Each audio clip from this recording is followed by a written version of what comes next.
everyone. You're tuning into Asher and I tapping into nature, balance, purity. Welcome.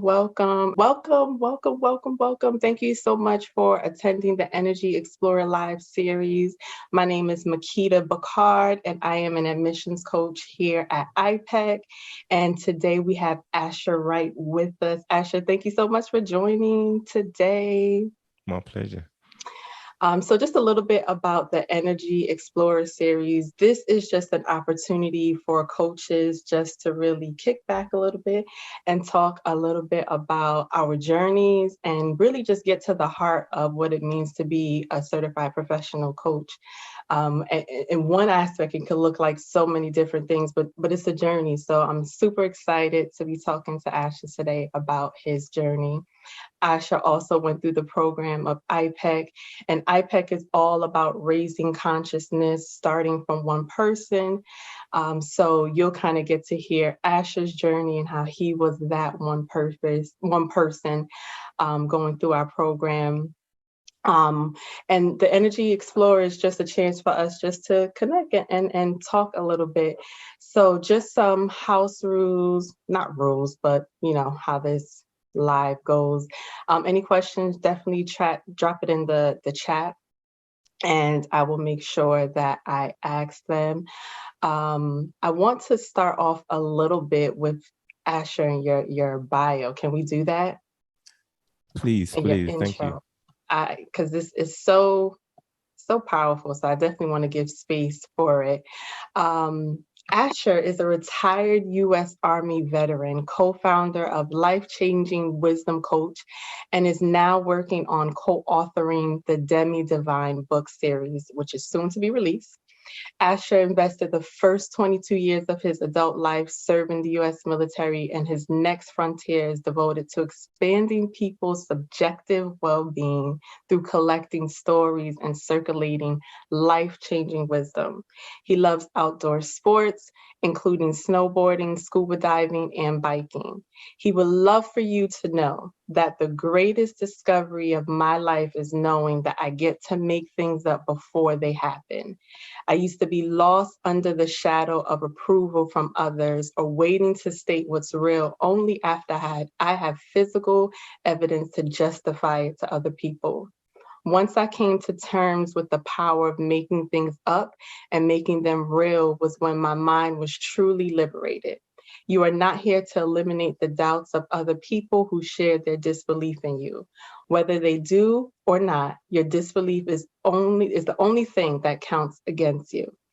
And his personal philosophy is, I am too selfish with my traumas to have you visit them, but I am very generous with my treasures, so I choose to share with you. Now, I would definitely want to unpack that a little bit, a lot. And what I was thinking was your philosophy in terms of turning your trauma to treasure. Talk to me a little bit about what that journey was like for you. Wow. So it begins really, I'm awakened in 2016. That was the year when things really started to make sense for me. Mm-hmm. So I was coming up to the closing of my career in the military, and I'm asking myself what I'm going to do next. And I thought about, I like philosophy and I like psychology and all that other stuff. Mm-hmm. But I didn't want to be a psychologist because at the time, my girlfriend at the time, she was a psychologist and she was getting burned out. So I was like, I don't want to get into that department because that department doesn't really, last the way you want to last. But also at the same time, I was, going through a breakup. I was going through a breakup with my ex-girlfriend at the time. So I decided I was going to pursue like figuring out my own story. Mm-hmm. And the beauty about when I discovered iPEC later on, and what I love about iPEC is that it helps you discover your own story. Yeah. And use that story to be useful and valuable to other people. So I was thinking like, what I'm going to do next? What am I going to do with my life? I mean, in the military, I used to have a lot of soldiers and I used to take them to the office and you sit down and listen to your story and they got a lot of problems. And you got to figure out, okay, what can I do to help them? And I enjoy listening to other people's stories. So I was doing a lot of coaching already. And then I was like, you know what? This might be my next thing. I can coach. I don't have to go to school to get a PhD or a doctorate, in psychology. I can just, listen and, and coach. I've Mm-hmm. got the experience. I've been doing it, you know. So that was part of the process. And then I discovered iPEC. And at the time I was deployed, I was in Kuwait at the time when I discovered iPEC. And I was doing a lot of studying. First, I was asking, like, do you guys take like military TA? Because I was trying to find a way to have the military pay for my schooling. It was like, not right now, we don't, but you can keep checking back. So I keep following up. And then I came back in 2021. Yeah, 2021. And they're like, oh, not with the way I haven't got that qualification yet. So I'm like, okay, cool. All right, so I paid out of pocket. So I decided, and I started with iPEC. And then when I got there, I discovered, oh my God, this is the place. Like, this is a place. And it really helped me with my story because I was suffering from a lot of insecurities in my life. I mean, even though I don't admit them to other people, oftentimes we don't. Now I have a lot of insecurity because I was ADD and I was dyslexic, and a lot of the challenges with my story didn't make sense to me. But when I go back to 2016, that's when I really started to figure out what's really going on with my life. And at that point, Makeda, so up to the age of 35, I'll get a little further back. Up to the age of 35, the only book that I've actually read from cover to cover was the Bible. Can you believe that? Yeah. That's the only book. So to me, it felt like it took me 35 years to read one book. And I was like, hold on, like I gotta change this because I discovered I was ADD, and I couldn't read. I couldn't read, but I didn't really read very well.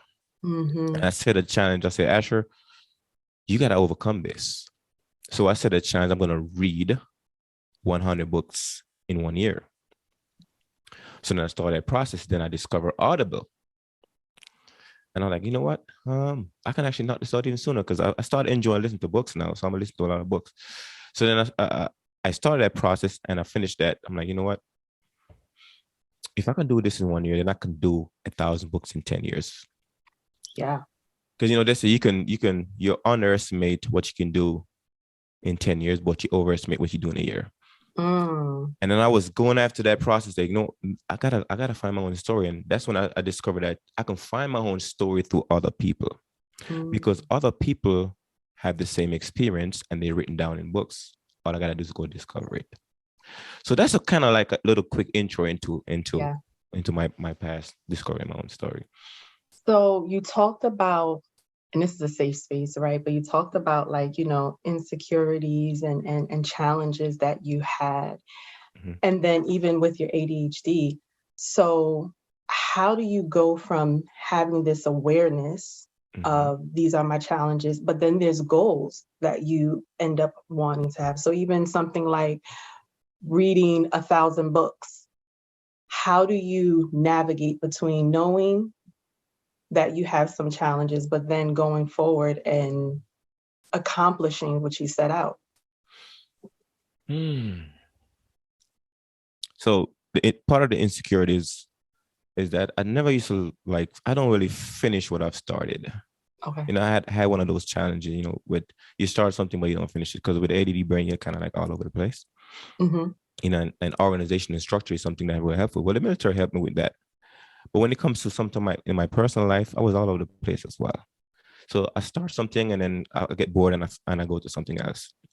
So now, what the listening to books and reading books taught me was, once I start a book, I'm going to finish it. So then I got to retrain my brain that says, once I start something, I got to finish it, because my brain was not used to starting and finishing. It would start something and leave it open and go somewhere else. So I had to really force myself. So I decided, you know what, I'm going to do this, and it doesn't matter what it's going to cost me. I'm going to do it. And little by little, my brain realized that, hey, this guy is serious. So now I got to create that new pattern where I start something, I'm going to finish it. And that was very powerful for me, because now when I'm looking at my own story, like I got like my insecurities, I had them secure in a vault, so to speak, right? Like I secured my insecurity in the vault and I was protecting them, because, oftentimes, people offend you because of your insecurities. They offend your insecurities. So you defend them. And I was like, I gotta change this, because, I struggle with anger issues. A lot of people have that same challenge. I struggle with it, and it kind of impact my ability to lead. So I was like, I gotta get rid of this anger, right? Because the anger is at the source of this anger was insecurities, and I was like, I gotta get rid of this. But when I start discovering other people's stories, it start validating my experience. And that validation of that experience, oh, I'm sure a lot of people have the same problem, but they overcome it. Why are you struggling with it? What can you do to change it? And I found that in stories, in books. Ah. So that's why, even though I would say I wish I started reading early in my days, but the timing isn't everything. Sometimes, the universe puts you in a position, bring you to an intersection, say, hey, this is time for you to change your patterns. And I started doing that. And that's when I become awakened. My mind, like this and this right here, it was in alignment. Yeah. And things started to make sense. Okay, so alignment, the mind and the heart, because what it sounds like, so one of your goals is to read a book or read 1,000 books, right? But it sounds like it's so much more than just reading that book. What I heard you say was it's really about starting and finishing something. So books represent that. And then you talked a little bit just about alignment and getting your mind and your heart in alignment. So that journey of doing that, I always hear, doing the work, make sure you're doing the work. But what was like doing the work for you to get that alignment? This says, it says the longest journey a man has to travel is 14 inches. Tell me about that. From their head to their heart. So I was living in my head a lot, and I wasn't really tapping into my heart, because in the military, you got to be at that powerful force. You got to be that tough guy, so to speak. So then tough guy normally do a lot of thinking, and the feeling stuff doesn't come out.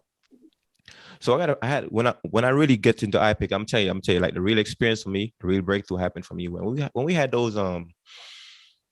those breakout sessions. Yes. And then we all started to share a story and started to have a conversation, and people start connecting. And that really shifted my thinking, because like the sharing emotion wasn't something that I was used to doing. Like this man didn't cry many tears, right? Because I was in my headspace thinking. Now the feeling part of it, I wasn't doing a lot of that. But when I got to iPEC, I was like, man, that really, really shifted my energy. I was like, oh my God. No, this really started to make sense. So I'm like, I'm feeling more energized, because now my mind and my heart is in alignment. And then when I start doing the work with other people, I start noticing the same thing. And what coach represents to me, right? Because what I discovered, Makeda, is coaching is you coach people past and their future. Yeah. You don't really coach their present, because I don't need a coach in the present, because the past and the future is only a story, and people's stories are what really need coaching, because how they frame it. So you can help them coach their future and their past, then they become like, okay, now this starting to make sense.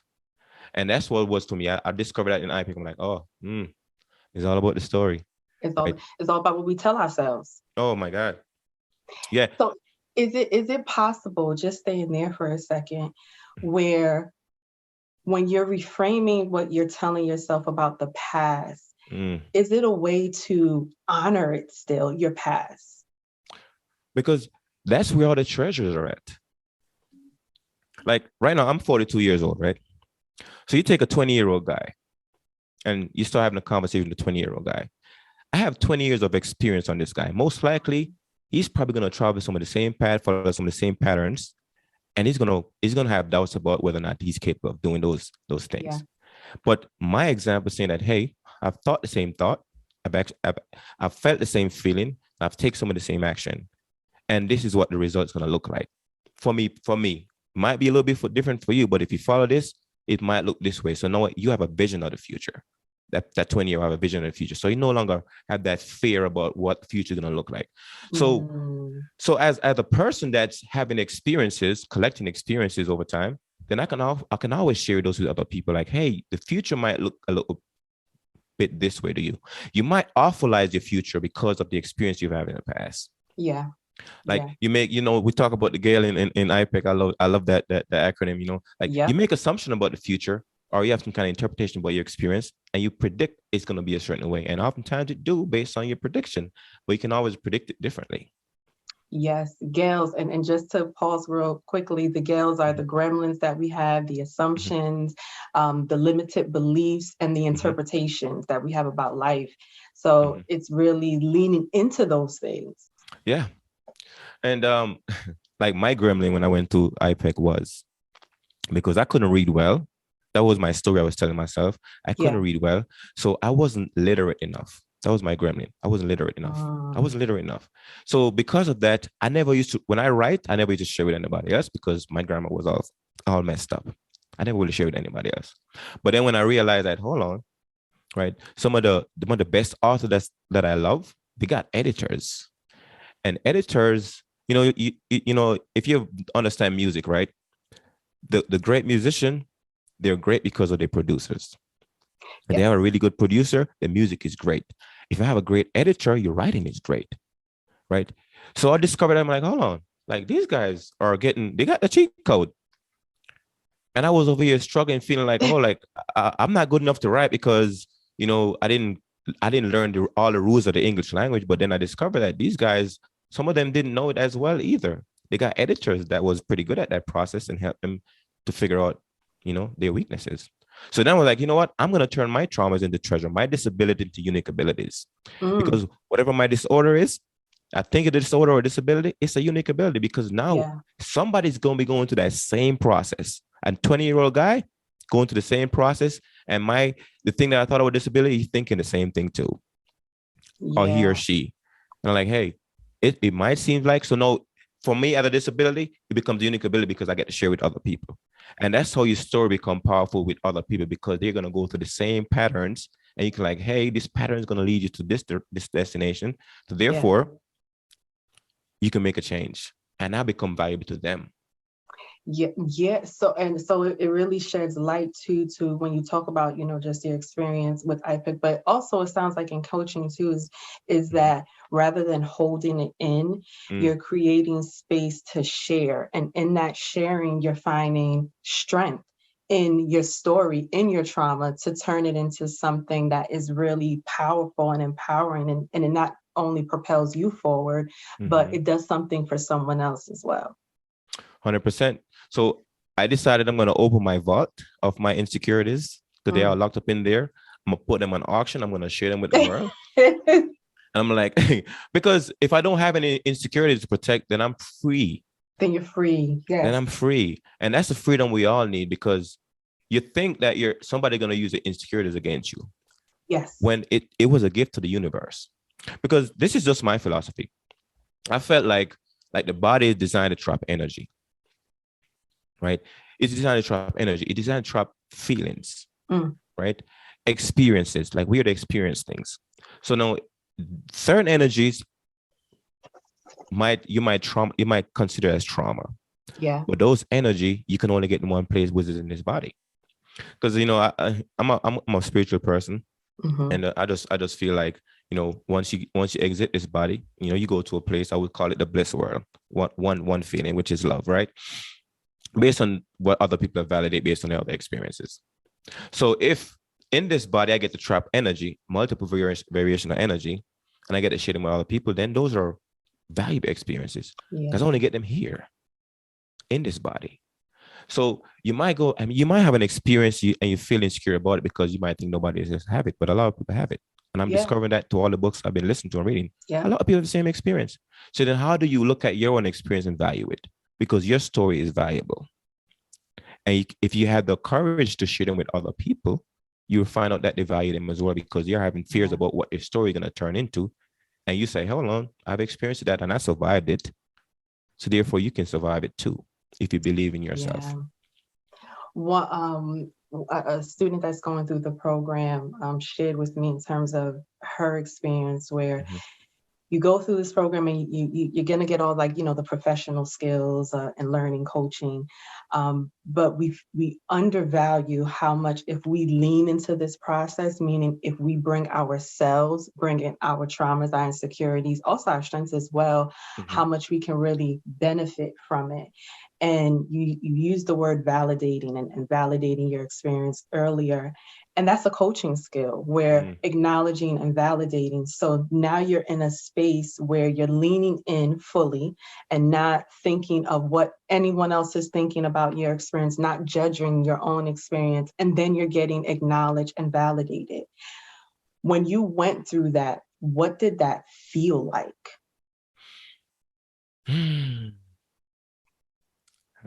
Liberating.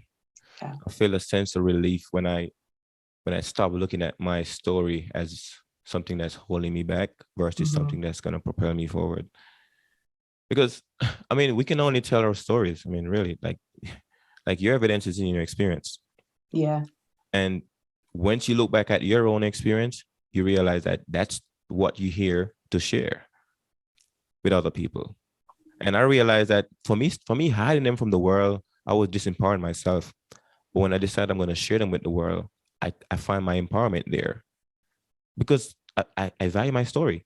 Yeah. And everybody have, like, it might be 1,000 people that really, really respond to my story. And from them feeling empowered, they can empower another 1,000 people, and it keeps, expanding like that. It keeps going. Yep. Yeah. So I started when I come to realization with that, I was like, okay, because most of I tell you what, because I they say you pay for speed, you pay for coaching, you pay for you buy books and other people programs, right? Mm-hmm. And that help you move your life forward. I buy intellectual shortcuts from other people. So I'm listening to like folks like Tony Robbins and all these other guys, right? And when I'm listening to what they do, they're just telling you stories. They might integrate a few principles in between it, but what have them go the distance is their own story. They find a way to tell it. Yeah. And like what make their story more valuable than mine? Like, I have an experience too. And there's other people that will really, really treasure my own story. Yeah. Because they need that insight into their life. And then how does that show up for you as a coach now that you're creating space for others? Your story has been validated, it has been acknowledged, you're feeling empowered. Like, how does that then pour into when you're coaching others on their stories, whether past or present? I tell you, I'm gonna use this other option for you to think about. So I went on this challenge for myself. I call it my uncomfortable ritual, and this one is my uncomfortable ritual. An uncomfortable ritual meaning that you ritualize your discomfort in certain things that you know are going to benefit you in the long run. So I challenged myself to be around people, my friends, families, co-workers, whoever you want to describe them as, without the desire to change them at all. Oh. Ooh. And that is not easy, right? No. Because if you can be around somebody without the desire to change them, then they're able to open up to you, because that's the natural form of being non-judgmental, right? I'm not going to look up at you. I'm not going to look down at you. I'm just going to listen to you. And oftentimes most people are in a competition to speak, but I'm in a competition to listen. So when I'm around somebody and they have a story to tell, I'm here to listen because I want to know, I want to learn. That's the way I learn, because I'm here to collect story and circuit life-changing wisdom. And for me to get that story, I got to listen to other people's story, and I enjoy that. So when I'm coaching, I'm listening to story, because I'm here to collect stories, and I know you got some valuable story. And oftentimes people are telling their story a certain way. I'm like, okay, this is what you're saying to me. And they're like, wow, this is what I sound like. Yeah, this is what you're saying to me. And they're like, okay, I didn't know it sound that way, because they don't know what it sound like. Yeah. But when they tell it to somebody else, like, this is what you're sharing with me right now. This is what it sounds like. Like, wow, I didn't know it sound like that. So they got to go ahead and find a way to reframe it. Yeah. And oftentimes they don't have the skill of reframing or revising their story. So I help them with that. Like, hey, this is what you're saying, and you could say it this way if you want to have a different feeling in your body, because the way you think determines the way you feel. Yeah. And from there, that's where they find the empowerment. So my challenge at all the time, I'm going on this challenge, and this part, excuse me, it might be a lifetime challenge to not want to change people, right? Don't have the desire to change. Let them be the person that change themselves if that's what they want to change what they have. Because my life principle is never change who you are, change and improve what you have. Because you're not your mind, you're not your body, and the things you have are the things you accumulate, like your education, right? Yeah. Your body is accumulation of food you eat. Like your memory is accumulation of stuff you read and download it. So those are not you. So what do you change? What you have. And I'm not the person to change it for you. You got to change it yourself. And that's how I approach my coaching. What you just said, and before I say that, feel free. I know we're engaged in conversation, but feel free to drop your questions in the Q&A, and I'll be sure to ask Asher. But one of the things that you talked about in your intro and was knowing that I get to make things up. And the word that stuck out to me was the knowing part. And how do you know you're in the state of knowing? Well, that part of your quote just now, it's making stuff up and make them real, right? Excuse me. What I mean in the knowing. So the most sophisticated language on the planet is feelings. That's the original language to me personally, right? You don't born knowing English and whatever language you speak. You're born knowing what you feel. And you communicate by how you feel. A baby communicate by how they feel. Same with the connection. So that's the original language to me personally. So when I feel something deep in my system, in my soul, you want to call it that word, then that's the stuff I go after to make it real. You might not have the evidence for it, but deep down, I know how I feel. And the feeling is what I know. And I operate based on that strong feeling about that stuff is going to be a reality eventually. It might not be a reality now, but I'm going to make it a reality. Yeah. And that's how I approach the things that I want to create. Because feeling is the secret to creation. That's kind of quote never got out here. So the way you feel is all automatically going to determine the things that manifest in your life. Even you might say you want this, but you feel you want, but the feelings about that, you're going to see that, the thing you feel. And when I discovered that, I'm like, okay. So even though I might say I love you, but deep down I hate you, you're going to know that I hate you. Because you can read that language without me speaking to you. Because we all speak the original language, is feeling. And you don't need to say nothing for someone to tell how you feel, because that's going to be part of your intention, because you feel it. Yeah. So that's the strongest part of stuff for me personally. So when I'm discovering that, oh, people are saying one thing, but they feel something else, I can tell because I can feel it too. Yeah. And that's how I make up things and make it real. So whatever you want, like, we talk about assumption, and assumption to me personally, you have two different sides of assumption. Like you can assume the worst going to happen, and that can be hard into facts. You can assume the best going to happen, and that's going to hard into facts. It's all about what you really feel. So if I assume that, so if I assume the best going to happen, and I strongly feel it, I'm going to make that real, because that's how I feel. And whatever I make up around that, it's going to be the reality I experience. Hopefully that answers your question. It does, because it speaks to, you could have two different thoughts in your head, but the feeling is what's really going to drive which thought you're going to go with. It's going to drive the manifestation of things. Yeah. There's a quote, and it's leaving me. I think it's so, as a man thinketh, as a man thinketh in his heart, so is he. Yes, so is he. So when it makes me also think about when you said the alignment of your mind and your heart. And this is just my personal feeling of just what I feel like goes on. My personal experience, I'm a runner, right? So when you talk about feelings and emotions, it's like, whoa, no, we're not doing that. Let me stay in my head. So I've spent a really good time being a track star. And as soon as a feeling comes up that's uncomfortable, it's like, nope, gotta focus. Because if I'm in my feelings, I can't focus. I'm disturbed, and then it's taking me off track. So when you talk about this space of knowing, and it starts with a feeling, how can someone connect with the feeling in a way that really serves them and be powerful, rather than, nope, I don't want it? So oftentimes the battle is in your head. And oh man, because if you can master the art of like reframing the language in your head, then you can really calm down your feelings. So you can really access the one that you really, really want to do. So it's not easy, by the way. I'll tell you, it's not easy, because we have so much. So, what I call the thought universe, right? We fight a lot of battles in the thought universe, and that's where we download ideas, and we download different ideas from other people. And it's not it's not easy to manage this, man. Oh my God, like this doesn't make sense and this doesn't feel right. The heart doesn't feel right. It's really a confused place. Yeah, And yeah. there's a really hard struggle there when what's in your head doesn't make sense and what's in your heart doesn't feel right. Yes. But then the easiest thing to change is your mind. But oftentimes people mind becomes so hard and concrete that it's hard for them to change. But if you can change your mind, your own mind, then you it's easier for you to change how you feel.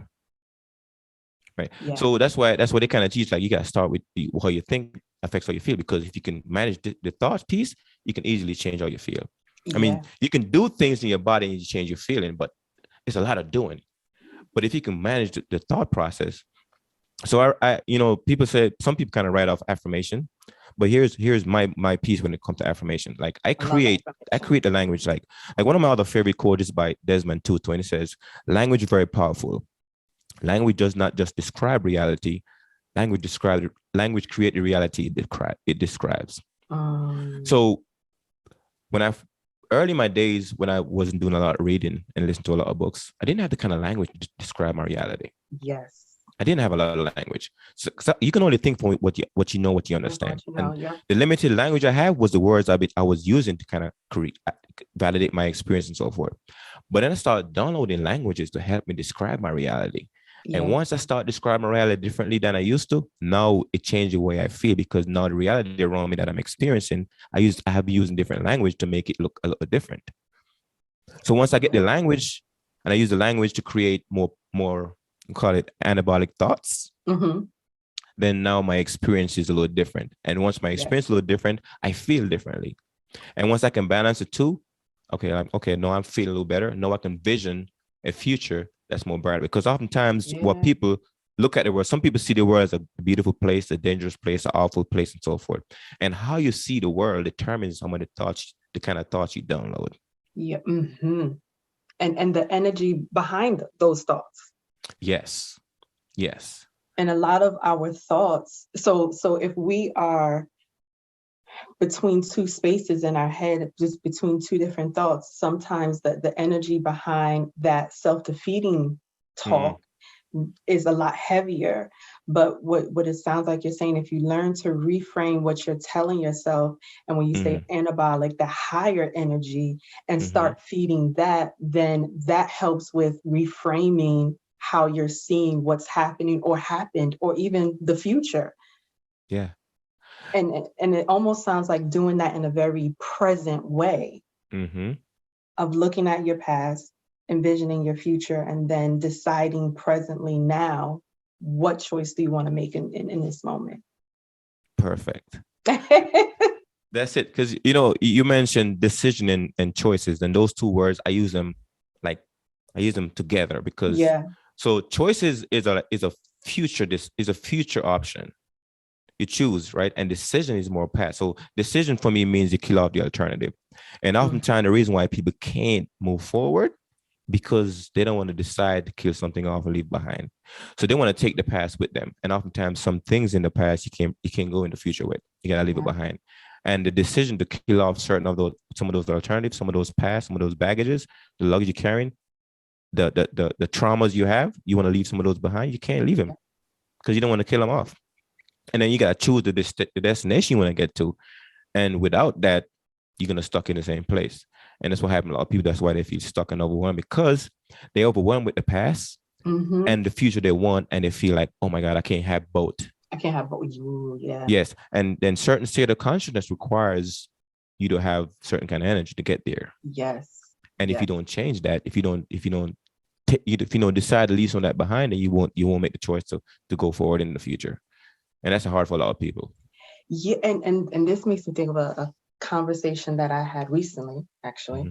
And it made me think about just what you just said, like, how much do you really want what you envision?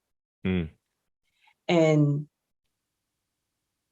it's very easy to talk about, goals and moving forward, but it's actions that's followed up to really get you there. So like, what do you think it was like, even, and you could take this anywhere, whether it was signing up for the program, whether it was making the decision to read the books or write the books that you're co-authoring now, what was like the step or steps that you took to get to where you've envisioned rather than holding on to the past? Okay, so I realized that everything I want is going to cost me something I already have. Oh. So the things I wanted to write books, right? I want to do a lot of coaching. I want to upgrade my thinking. Yeah. You know, there's a I like this quote from William Blake. He says, what's exquisite to an idiot is not worth his time. So when I first read that quote, I was like, hold on, that could be offensive in a certain way. But then I thought about it. And what he was saying that you have to elevate, right? You can't expect the world to kind of simplify things down to your level. Sometimes you got to grow to that level. And I decided I got to grow. Like I can't sit here and wait for things to be simplified so I can understand it. I got to grow to understand it. Yeah. And when I read that quote, I'm like, okay, Asher, you gotta put in the work, right? You can't expect other people to simplify things for you, for you to feel like you want to move forward. You gotta step up and go elevate for it. So to answer your question, as far as what it takes, right? That was your question, what it takes? Yeah, for you to move forward in your goals and what you envision. So let's say what I want is going to cost you something you already have, and right now, it was going to cost me sleep. That's one of the first costs. It's going to cost me sleep, because you know when I was in the military, you know I was up at 4 a.m. Yeah, and I didn't get home until around 6 o'clock in the evening. So that was like 14 days, most of the days of the week I was running that time. But I really wanted to shift my thinking, and I know that I had to sacrifice a lot of my sleep for that time period to really shift the patterns in my mind, because the things I was doing was not moving me forward. It really wasn't. You know, it really wasn't moving forward.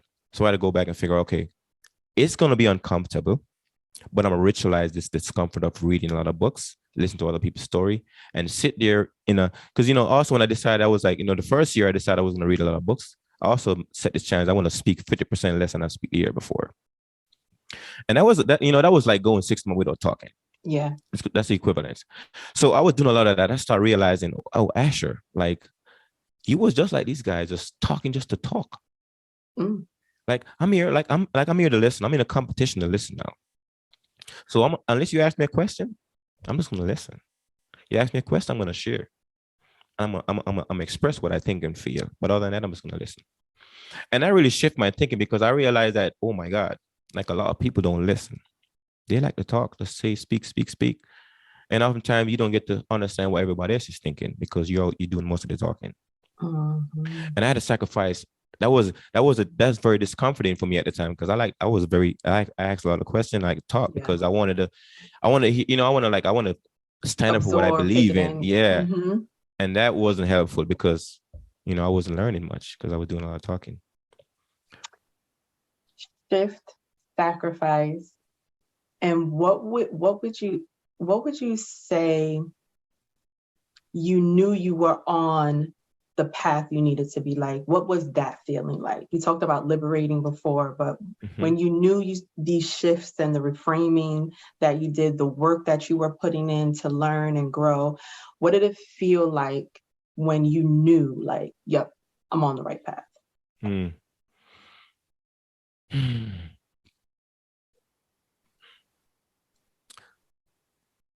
You know, actually, when I knew was when I decided I was not going to work for nobody else. Because I was in the military, and like all my senior leaders like, Asher, there's one more rank you can make. Just stick around and do another 4 or 5 years and top off. I'm like, no, because I committed 20 something years at 20 years at the time. Like I committed 20 years already.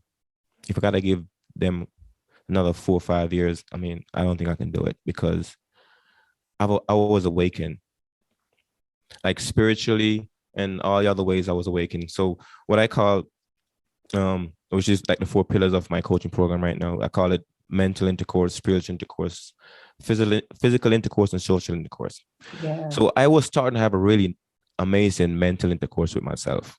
Mm. And I was like, I'm not going to commit the rest of my energy to the Army. And now if I can work on myself the way I work on the Army, then I can do amazing things. And at that time, I know this is my next path because stuff was starting to make a lot of sense to me. Yeah. So I would say the decision to leave the Army was when I know, because it was so many people like, I should stay. And I was like, no, I'm leaving. And I think that was one of the best decisions to get out, to finish up my time and get out. How did fear, if at all, play in you making that decision or show Well, up? there was a lot of fear there too. Oh my God, because I only knew, the military community for that whole time. Yeah. That's the only community I know. I was worried about like what the community is gonna be like once I leave, and I wasn't sure what it's gonna be like. And thank God when I tapped into iPEC, and I was like, wow, this community of people are here. Like I have questions, I have ideas, and I can tap into the same people who are on the same pattern, the same pathway as I am, and that was very liberating for me because I was worried about the community I was going to be part of once I leave the military, because I love that community. I mean, it wasn't easy to leave. Like, oh my God, I had a really good time. Imagine. I had a really good time, but then I was like, man, I gotta soar in a different area. I gotta spread my wing. I gotta do something different. And once I said this is it, I'm done. I gotta do something different. That's when I know that this is something I can make up and make it real for myself. So can we hold space right there? Because I know I get this question a lot, and this comes up in conversation as an admissions coach, where I speak to people every day about their vision, their goals, what they want to do, and how going through a coach training program will really help them. And one of those things, it can be people that currently work with an organization, but they have this dream to do their own thing and work for themselves. But a lot of fear goes into making that transition. And then when you think of being somewhere for so long, so you were in the military, establishing their careers, established where they are, taking that leap from working for someone else to then now working for themselves. What would you say to someone that has this vision, goal of wanting to make that leap and that transition, but it's hard? It's hard. What would you say? Mm-hmm. I would say the power is in your story. I'm gonna come back to story. Come on, story, the treasure. Yeah, the power is in your story, because what you're gonna use as some form of credential. I mean, you can go to school and all that, but what you're gonna use as far as credential is the obstacles you overcame from your birth till now. And a lot of time people don't value those obstacles because they think that everybody experiences them, and a lot of people have. But if you look at all the successful people, they're telling their story. Yep. They just have, a better, bigger platform to tell it. But they're telling their story. They're telling the stuff that they overcame, the things that they doubt that they was not gonna that they was not gonna be able to accomplish, then they did. I mean, it might be small right now, but if you find a way to tell it, when you get big, that story becomes bigger. You see, the thing is like your mistakes, they might look small right now. Yeah. But the more you grow in influence, those story grows with you. And when I discovered that my story is as powerful as a Tony Robbins story, then I realized like, okay, if I had the platform as Tony Robbins, my story would be powerful to other people, right? So it's a matter of the platform. So your story is as powerful as anybody else's story. Yeah. And once I discovered, I'm like, okay, I have a lot of stuff to tell. I just have to find a way to tell them in a way that's, so when I'm reading a lot of books, I'm looking for a couple of things. I'm looking for like quotes and analogies, parables. I'm looking for ways to really tell my story that with a lot of poetry, because poetry is something that penetrates people's heart. Yeah. So the people that tell a really good story or tell their story really great is people that find a way to add poetry to it. Yeah. So once you can add a little bit of poetry to your story, then when you tell it to an audience or a few people, like, okay, I feel it. I can get it. So I would go back to the story, because that's when I realized that my story is powerful just as anybody else's story. And once I can find a way to tell that, a client that having a challenge. I'm like, hey, if you don't mind me sharing a story with you, I can tell you something that sounds like what you're experiencing. You tell me what it means to you, and you share your story with them. They're like, wow, thank you for sharing that, because now I can see into the future that I was doubting.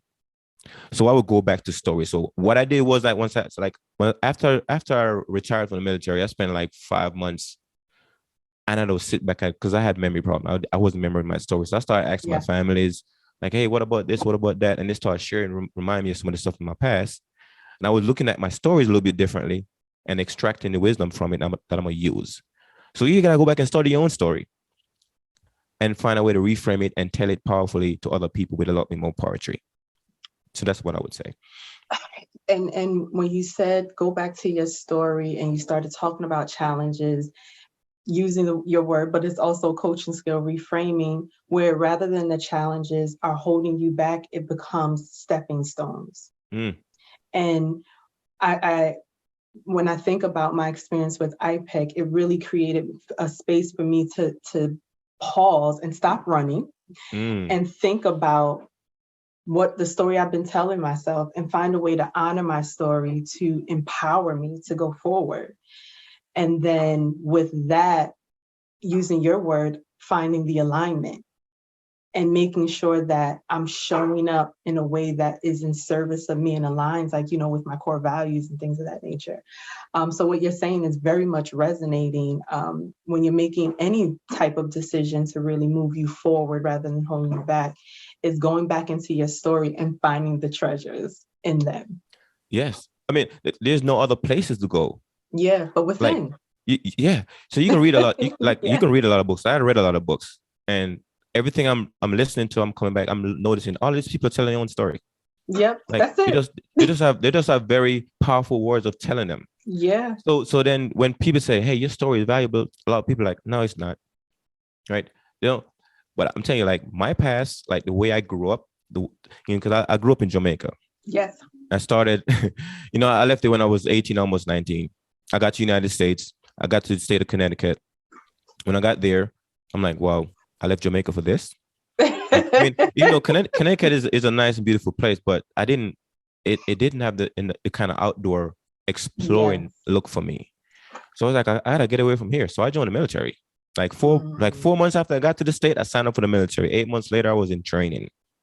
Wow. So I wanted to see the world. I was by nature, like naturally, I'm an explorer. So I want to go see the world. So that's part of my story. But when I was going, like up to the age of 10, I'm telling you a little bit, up to the age of 10, I didn't have running water, right? Like I had to carry buckets on my head to the river, right? To get water and come back to the house. Like there's a lot of stuff I didn't have growing up. And from the age of 10 to 19, from 10 to 19, I mean, I had a little bit of running water, but I didn't have a lot of stuff. Like my parents wasn't rich and wealthy, So I had a really tough childhood. And when I joined the military, I was like, I don't want to do any outdoor stuff. I want to be in the office. So the guy was like, sure, I guess your job in the office. So when I jumped in the office, I started working in the office. But when we had like field training, I was like, oh man, I love being outdoors. Why didn't I sign up for the outdoor life? But then my friends that was in like, in the military, they have infantry guys, right? Yeah. The guys, so the combat arms guys. So, but what my friends that was like my complexion that was in the combat arms, was like, oh my God, Asher, there's a lot of racist guys down here, man. I don't think you want to be part of this group. I was like, oh my God, I didn't want to. I enjoy being outdoors and those kind of jobs put you outdoors, but I didn't want to do that kind of stuff. So I was enjoying the office. So I'd been in the office, and the office life is okay, but I like being outdoors. Yeah. So my story has a different fluctuation, different experience, but I go back and look at my own story.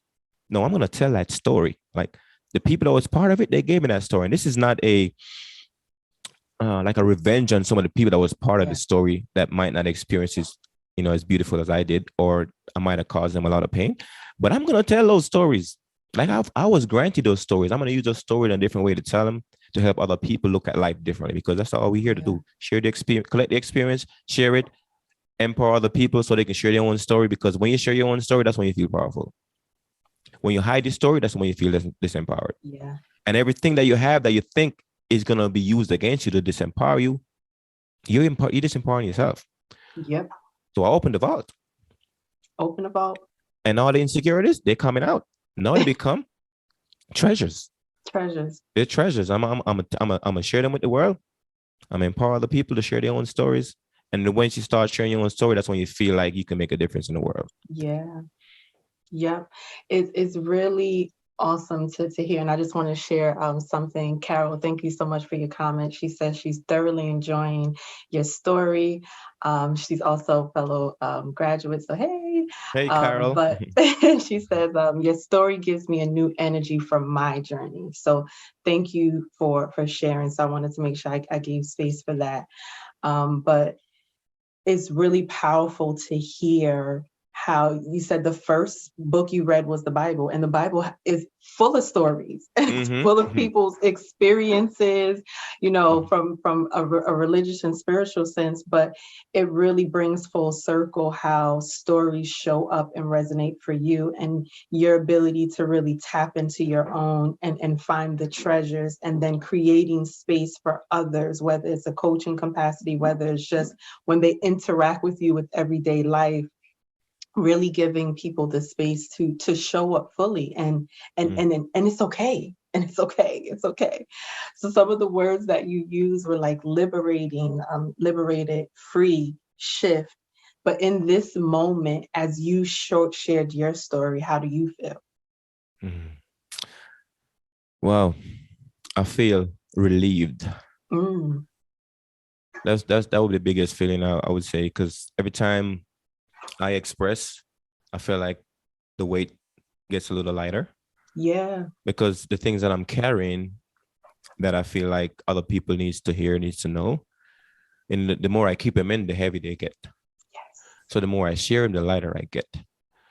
So if you want to get rid of the heavy energy, then for me personally, it's to share what I'm experiencing. Yeah. Give my story a voice. And every time I do that, so it happens for me two ways. I can talk about it and I can write about it. So when I write about it, because writing is another form of speaking. So when I write stuff out, it feels like I'm speaking. Yeah. So because people want they don't want to tell their story. They just feel insecure about it. Yeah. And when they get around a coach, right? And I guess the central part of being a coach is being non-judgmental, because people want to be able to tell their story, and you don't have expectation of this story. Like, no, you just tell your story. Right. And I'm just here to listen, because yeah. my ears or my eyes or whatever my senses are, I'm not going to look up or look down at you. I'm not. Nope. I'm just going to see you for who you are. Yep. A beautiful being, just like I am. And have a story that collects some experience that I want to share. So that's why I feel a sense of relief when I share my story. Relief. Thank you so much. Thank you for sharing your story. Thank you for pouring into the audience, but also to me as well. So it reminds me of a principle that iPEC has, where every person we meet is our teacher and our student. So I feel like you were the teacher in this moment. So thank you. Where can we find you, Asher? Anyone wants to get connected with you, how can we find you? Oh, www.lifechangingwisdom.com. That's my website. Okay. And we'll be looking out for your book. We're going to be dropping in right now. You should see where you can find Asher. If you want to talk to me about your vision and goals and moving you forward, a link will be there, so you can set up a call with me so we could talk about your story and how to empower you to walk out fully in your story. Thank you everyone for joining us today. It's been such an awesome time. The upcoming coaching hours is coming up October 18th. 1 p.m. Eastern time, where you get to chat one-on-one too with a coach. So we look forward to seeing you there. Asher, you are awesome. And we look forward to seeing how your story continues to unravel. Yes. Make it an awesome day, Makeda, and everybody else. Love and light. Check out our past episodes if you want even more inspiring stories. Thank you all. Have a great day.